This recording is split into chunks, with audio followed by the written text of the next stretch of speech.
అంటే మనమందరం కూడా భారతదేశంలో పౌరులమే. మనమందరం భారతదేశంలో పౌరులమైనప్పటికీ మనమందరము ఎప్పుడు హక్కుల కోసం పోరాడుతూ ఉంటాం. నాకు అది కావాలి, ఇది కావాలి.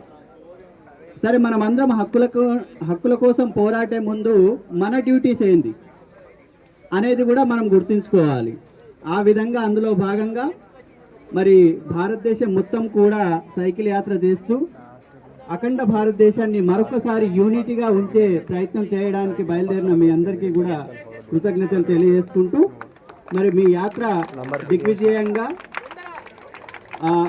సుఖంగా శుభప్రదంగా జరిగి ముగించేసి మరి మాలాంటి ఎందరికో కూడా మీరు ఇన్స్పిరేషన్గా ఉండి మా పిల్లలందరూ కూడా దేశభక్తిని చాటే విధంగా మా వంతు ప్రయత్నం కూడా మేము చేస్తూ మీ యొక్క స్ఫూర్తిని కొనసాగిస్తామని తెలియజేసుకుంటూ ముగిస్తున్నాం. Thank you.